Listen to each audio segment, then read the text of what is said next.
গায়ের মানুষ সহজ সরল, চিটিং বাজদের মনটা গরম।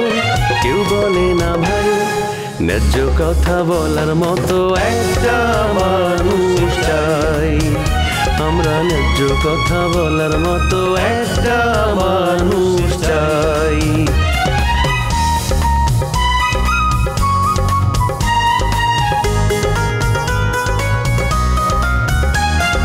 সৎ মানুষের ভাঙ্গা বাড়ি, ধান্দা বাজরা নেয় যে কাড়ি।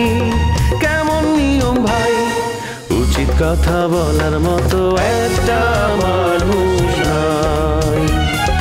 উচিত কথা বলার মতো একটা মানুষ নাই।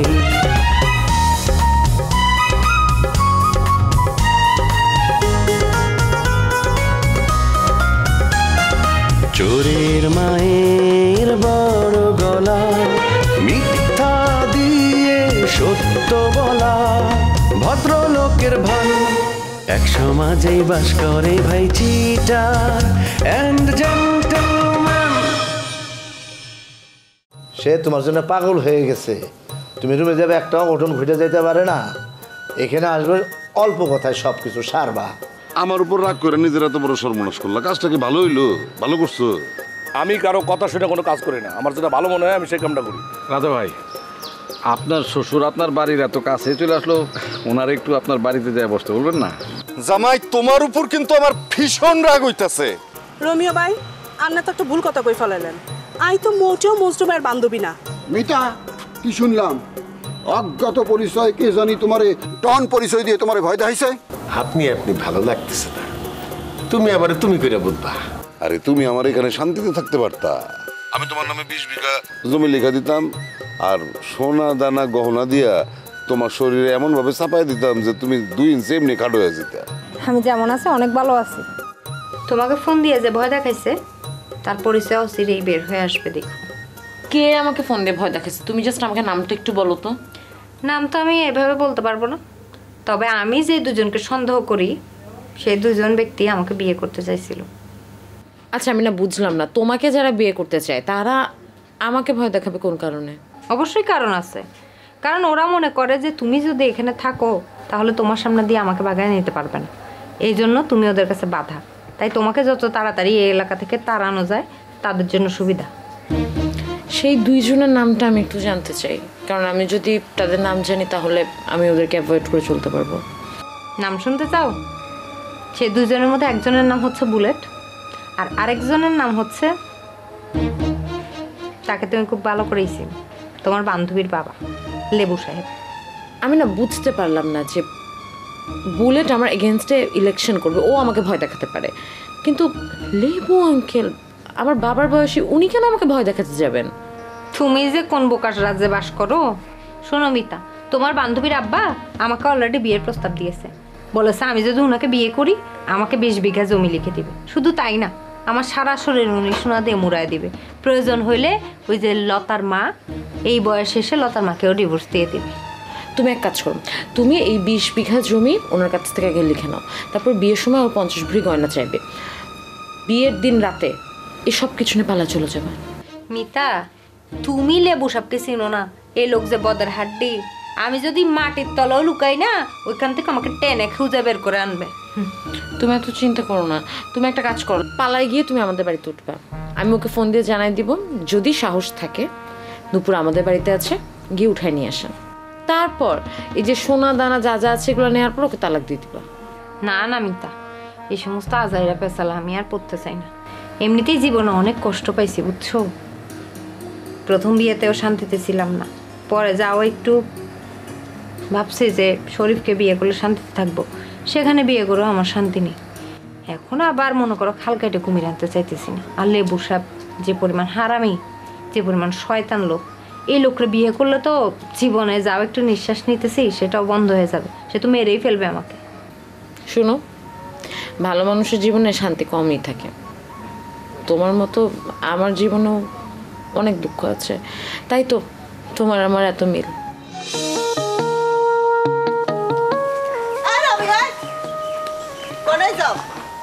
আমি এই গ্রামের কোনো মায়ের লগে কথা কই না। ও বুঝতে পারছি, বরিশাল হইলে করে হাইছো, এটার লাই এই গ্রামের মাইয়ার ভালো লাগে না কে? এ তুই এই সব কথা কই পাস? কই বরিশাল আর কই আমি? হ্যাঁ, আমার সাথে এগুলি যায়? মানে বাজে কথা রটনা ছাড়া তোর কি কোনো কাম নাই? না, আর কোনো কাজ নাই। তুই আর ক্ষতি করছ, আয়ও তোর ক্ষতি করি সারিম। এটাই হয়েছে আর জীবনের এই মুহূর্তে একমাত্র লক্ষ্য। তুই আর আরে সারি বরিশাল হয়নি সারি হিকার লাগে লটার পটা শুরু করছস, বাপ মারা ধরছস কেন? এই কিসের বাদ নিতাছি আমি? আমি কি তোগো ছাড়া আর কোনো নায়িকা নিয়ে কাম করতে পারবো না? তোগো তো সবাইরে চান্স দিছিলাম না তোরে? খালি খালি নোয়া খেললে বাসায় কথা কস, কই ক্লিক তো করতে পারস নাই, পারছস? এই জন্যই তো আমি বাধ্য হইয়া গ্রামের বাইরে থেকে নায়িকা ভাড়া করে আনতে হয়। এই একটাও ফালতু কথা কবি না। আর মতো একটা সুন্দর ক্যামেরা ফেস সুন্দর আলা মাইয়া, এত ফটোজেনিক চেহারা আর কোনো মাইয়া হাইবিনি। তোর এই পর্যন্ত যতগুলা নায়িকা হাইছ একটাও কি আর জায়গা চাইতে হারবো নি? আবার বড় বড় কথা কস। খালি চেহারা থাকলেই অভিনেত্রী হওয়া যায় না, অভিনয়টা জানতে হয়। তুই তো অভিনয়ের ও জানোস না, আবার অভিনয় করতে চাস? ইরে রমিও, আর কিন্তু মাথা গরম হয়ে যাইতেছে। তোর কিন্তু আর গলা চাপি ধরবো। তুইও নাই কথা কস কেন?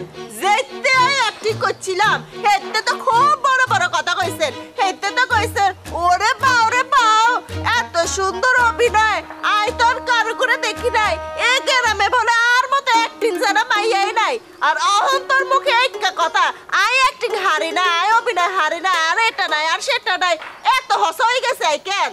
আরে তখন তো সময়টা অন্যরকম ছিল। আমার তো সেই সময় এখন নাই, সেই সময় হারায় গেছে। আমার যে নায়িকা ছিল সেই নায়িকাও হারায় গেছে। আমি যে নাফিজারে ভালোবাসতাম সেই নাফিজাও আগের মতো নেই, সেই নাফিজাও হারায় গেছে। নাফিজা কোনোখানে হারায় যায় না, নাফিজা আগের জায়গায় আগের মতোই আছে। তোর মনে এদিক সেদিক চলি যায়, এটার লাই তোর একটা মনে হয়। তুই তো অন্যদিকে মন লই লইছ। মোটেও না, এই রোমিওর চোখ নানান দিকে ঘোরে না, এক জায়গায় চোখ আবদ্ধ থাকে। মানুষ খালি খালি আমার নামে কুচ্ছা রটনা করে। আমি বুঝলাম না এই রোমিওরে মানুষ এত হিংসা করে কেন? আচ্ছা মিতা, ঘরের মধ্যে আর কতক্ষণ বসে থাকবো বলো তো? আমার দম বন্ধ হয়ে আসে এরকম ঘরে বসে থাকতে। চলো আমরা একটু বাইরে থেকে ঘুরে আসি। বাইরে যেতে আর ভালো লাগে না জানো। অনেক আশা করে নিয়ে আসছিলাম যে রাজের সাথে আমার আবার আগের বন্ধুত্ব হবে, নতুন করে সম্পর্কটা শুরু হবে। এখন এসে দেখি সব মিথ্যা। ওর সাথে তো লতার আসলে ডিভোর্সই হয়নি। এখন এই অবস্থায় যদি ও আমার সাথে ঘোরাঘুরি করে, আমার সাথে মেশে, তাহলে তো খুবই স্বাভাবিক না লোকজন ব্যাপারটা বাজভাবেই দেখবে। তুমি শুধু শুধু কেন রাজা ভাইকে নিয়ে পড়ে আসো বলো তো? তোমার তো আরো 2-1 বন্ধু বান্ধব আসছিল, তাদের সাথে কেন তুমি কথা বলো না বলো তো? কার কথা বলছো? কে আমার বন্ধু ছিল? ওমা, ওই যে শামসু ভাই, তারপর ফয়জুর ভাই, এরা তোমার বন্ধু ছিল না? ছিল, তবে রাজের সাথে তো আমার প্রেম ছিল, ওদের সাথে তো আর প্রেম ছিল না। শোনো একটা কথা বলি তোমাকে, শামসু ভাই কিন্তু ছেলে হিসেবে খারাপ না। সে মানুষও ভালো, তার টাকা পয়সার কোনো অভাব নেই। এই এলাকার মধ্যে মনে করো কয়েকজন ধনী থাকলে তাদের মধ্যে শামসু ভাই একজন। বিরাট সম্পত্তির মালিক সে। তাছাড়া উনার অনেক ভালো বুদ্ধিও আছে। তাই নাকি? শামসু এত বড় লোক হয়ে গেছে? আচ্ছা নূপুর, আমার সাথে ওর একদিন দেখা করাই দিও তো। ও মা, কি বলতেছো? দিব না কেন? অবশ্যই দিব। তুমি জানো শামসু ভাই না রাজা ভাইয়ের ছোট বোন আছে যে কুসুম, ওটারে খুব পছন্দ করতো, বিয়েও করতে চাইছিল, কিন্তু কুসুম তো জায়গা দিয়ে একেবারে ঢাকায় চলে গেছে। তারপর থেকে শামসু ভাইয়ের মনে অনেক খারাপ। এখন শুনতেছি উনি নাকি বিয়ে করবে, বিয়ের জন্য পাত্রী খুঁজতেছে। তাহলে তোমার সাথে তো মনে করো যে খুব মানাবে ওনাকে। তুমি যদি তার সাথে পরিচিত হও ভালোই হবে। এত কথা শুনতে চাই না, তুমি আমাকে শামসুর সাথে দেখা করানোর ব্যবস্থা করো। ঠিক আছে, আমি রাজা ভাইয়ের সাথে এই বিষয় নিয়ে কথা বলবো। তোমাকে নিয়ে যাইতাম, কিন্তু তোমাকে নিলে দেখা যাবে যে উনি আবার মাইন্ড করতে পারে, বুঝো না? ও রাগ করে আর কি। ঠিক আছে, ও যদি রাগ করে আমি শামসুর সাথে দেখা করবো। আচ্ছা ভালো কথা, আমি এই মহিলারে এই সব কথা কেন কইতাছি আমি তো বুঝলাম না। কারণ হলো তুই এই মহিলার হাতে হালাইতে চাস, এটার লাই। আরে তুই মহিলা কস, তুই আরে কি বুঝি মহিলা কস? হ্যাঁ, আর যদি মহিলা হই তোর যে সালে হারুল্লা হেতে কিয়া, হেতে তো বুড়ি, হে বুড়ি হিগের হেমে হচ্ছস, আর আরে কস মহিলা। আমার কি খায় দেয় কাম নাই? ওই একটা চাওয়ালি পারুল তার প্রেমে আমি পড়বো? আমি এখন একজন আন্তর্জাতিক খ্যাতি সম্পন্ন ডাইরেক্টর, আমার তো একটা রুচিবোধ আছে, তাই না? আরে চলার পথে তো আমার হাজার হাজার মানুষের সাথে দেখা হয়, পরিচয় হয়, প্রত্যেকটা ছেলে মেয়েরে আমি আলাদা আলাদা পুঙ্খানুপুঙ্খভাবে দেখি।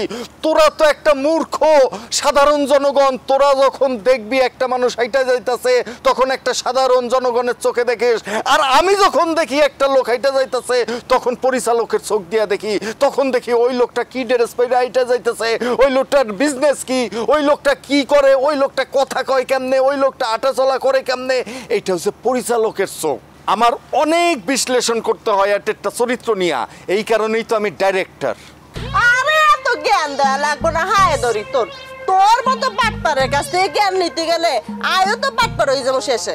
তুই তো বাটপারি, মহিলা বাটপার। তুই রিসোর্টের শমশের ভাইয়ের কাছ থেকে ধোকা দিয়া 20,000 টাকা নিয়ে আসছস, সেই রিপোর্টও তো আমার কাছে আছে। এই তুই কি তার নামে কি কস? কোন হাওলে কোন হাগলে তোর কাছে আর নামে এসে বদনাম ছড়াইছে? হ্যাঁ, আই এটার একটা বিহিত করি স্যার মুখ খারা। যতই গলাবাজি করো, কথা কিন্তু সত্যি। আমি ইনভেস্টিগেশন কইরা দেখছি, কথা সত্যি। সাথে জিলিকও আছিল। কি কও এগি ব্যাক মিছা কথা? আনগো দোকান নামে ষড়যন্ত্র করা হয়েছে, এখানে কোনো প্রমাণ আছে নি? হ্যাঁ, যে কইছে একটা কই দিলে হয়ে গেল কেন? ও ও ও মামা, তোমার তো কপাল মন্দ, পারুলের দোকান বন্ধ। দেখতেছে তো দোকান বন্ধ, তুই তো কইলি দোকান খোলা থাকবো, এর লেগে আমার নিয়ে আসলি, যেখানে আসলে আমার মন ভালো হয়ে যাবো। এখন তুই আমার মন ভালো করে। আরে আমি কি জানি যে পারুল এই সময় ব্যবসার টাইমে দোকান বন্ধ করে রাখবো? জানোস না তুই আমার নিয়ে আসছোস কেন? এই যে আমি এখন এখানে বসলাম, তুই পারুলের খোঁজা নিয়ে আয়, আমি পারুলের হাতের বানানো এক কাপ চা খাবো, তারপরে ভালো মনে চলে যাবো। আমি ভালো হয়ে গেছি। দেখো মামা, আমি একটা সত্যি কথা বলি, মানে পারুল যে বিদ্যা থাকে ও তো একলা থাকে। ওই বাড়িতে ওই আমার মতো একটা ইয়াং ছেলে যদি যায়, আর যাওয়ার পরে যদি যেই গরম পড়ছে যদি একটা অঘটন ঘটে যায়, তখন তুমি কি করবা? অসুবিধা নাই, অঘটন ঘটলে পারুলের সাথে তোর বিয়া দেওয়া দিব, সুবিধা তাতে বেশি। আরে মামা তাহলে তো আমি রাজি। তাহলে এক কাম করি মামা, মামা কিন্তু পারুল কিন্তু দেখতে সুন্দরী আছে, মাঝে মাঝে মধ্যে নায়িকা রোল মোল করে কিন্তু ভালো লাগে। রমজাদা, আমার বাইক নয় তুই বিয়া করবি একটা চাওয়ালি রে, এই জুতা দিয়া না বাইরে একদম তোর ক্ষমা আমি চেঞ্জ করে দেবো। ফাজি সব দোষ নন্দ ঘোষ না, তুমি যাইতে বুইরা বয়সে নুপুরে দেখে একদম পাগল হয়ে যাও, সেটা দোষ না। আর আমি পারুলটা দেখে পাগল হলেই তোমার অনেক গায়ে লাগে, পাগল দোষ হয়ে যায়। তুই আমার চোখের সামনে থাকিস না, তুই আমার চোখের সামনে থেকে দূরে যা। আরে দুলা ভাই পারুলের খবর কিছু জানেন? বেলা বাজে 12টা, ও দোকান বন্ধ রাখছে কেন? একটা আজব প্রশ্ন করলেন। পারুল কেন 12টা পর্যন্ত দোকান বন্ধ রাখছে, কেন দোকান খোলা নাই, এইটার জবাব আমি দিমু কে? পারুলকে আমার বিয়ে করাবো, হ্যার খবর আমি কেমনে রাখুম? এই পারুলের কথা জিজ্ঞেস করো এরকম সেট করে উঠলে কিসের জন্য? হ্যাঁ, গ্রামের লোকজন কিন্তু তোমার নামে এই পারুলের সাথে যারা বহু কিছু কইছে, আমার অভিযোগ করছে, কিন্তু আমি তা করে 7-5 বুঝায় ফিরাই দিচ্ছি, কারণ তুমি আমার আত্মীয়। পারুলের সাথে তোমার গোপন সম্পর্ক থাকলেও আমি তাদের অন্য বুঝ দিয়ে দিচ্ছি, কারণ আমি ভালো হয়ে গেছি। মামা আমি তো বুঝলাম না, তুমি কি লিগে হের ব্যাপারটা চাইবে গেছো? সে তো বেইমান শ্রেণীর লোক, এটা তো সবাই জানে কিনা? তার বিচার হওয়া উচিত। ইংরেজ, তুমি লতার ভাই, আমার নিকট আত্মীয়, তাই চাপে গেলাম, তাছাড়া মামলা ঠুকে দিতাম।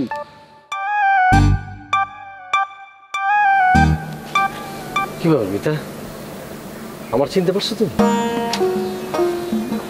সরি, আপনাকে চেনা চেনা লাগছে কিন্তু ঠিক চিনলাম না। আপনি কে বলুন তো? হায় রে আল্লাহ, তুমি আমার চিনতে পারতেছো না?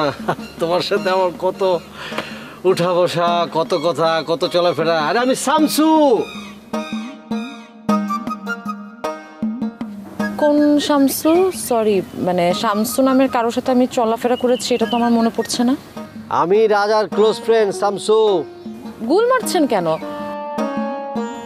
রাজার ক্লোজ ফ্রেন্ড হচ্ছে ফায়জুল ভাই, আপনাকে তো আমি চিনতে পারছি না। কি দুঃখজনক কথা বলতেছো তুমি।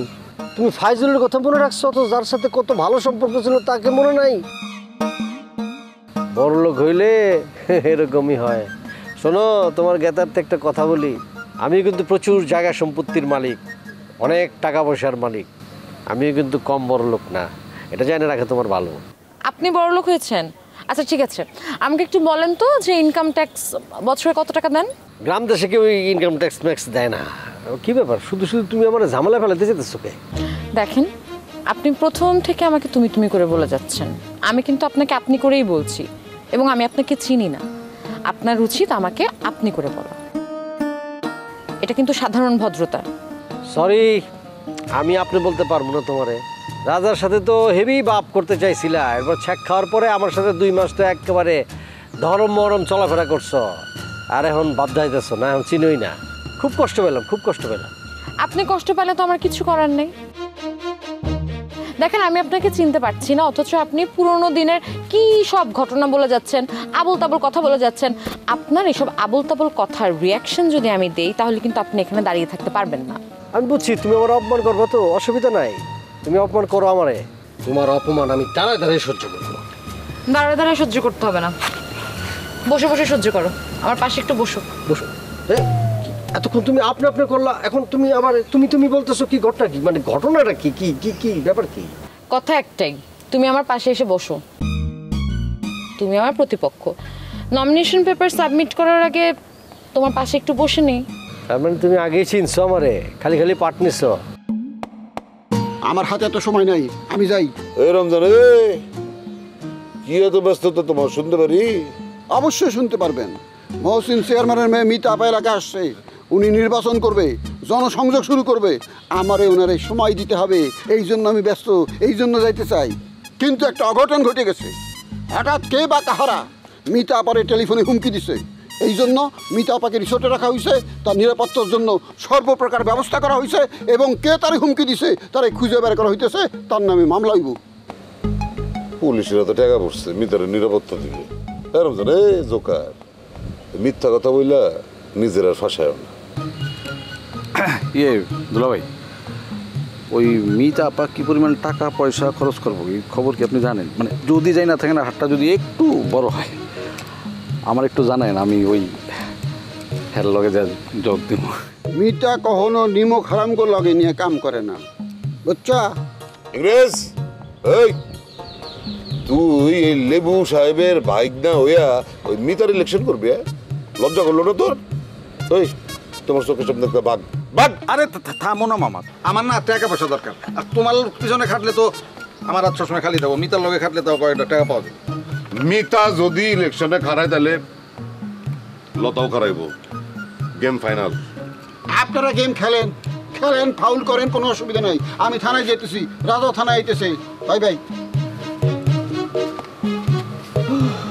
এই জোকারে খালি মিছা কথা কয়, কিন্তু মুশকিল হলো মিছা কথাটা এমন করে কয় মনে হয় যে সত্য কথা। দুলা ভাই কিন্তু ট্যালেন্ট আছে। চলো দোকান যখন বন্ধ বসে গেলাম কি না, কষ্ট করে আইসি যখন একটু বসি, জিরে যাই। আমি ভালো হয়ে গেছি। হ্যাঁ, এর লিগেই পারুলের দোকানের সামনে বসে রয়েছি। মিতা, তুমি কিন্তু আগের মতোই দুষ্ট আছো। দুষ্ট আগেও ছিলাম, এখনো আছি। শামসু ভাইকে চিনবো না, এটা কোনো কথা হলো বলো? তোমার কথা শুনে আমার হালে পানি পাইলাম। তোমার কথা শুনে তো আমি একদম টাসকে খেয়ে গেছিলাম। মানুষ এত বদলায় কেমনে? আমার তো তোমার কথা শুনে মনে হইতেছিল, মানে বিভিন্ন ধরনের প্রশ্ন থাকতেছিল মনের মধ্যে। এখন কোনো প্রশ্ন নাই। তোমাকে তো আমি এতক্ষণ একটু পরীক্ষা করলাম। একটা জিনিস কি জানো, তোমার টাকা হয়েছে, দ্যাটস ট্রু, কিন্তু বুদ্ধি হয় নাই, আগের মতোই আছে, কম।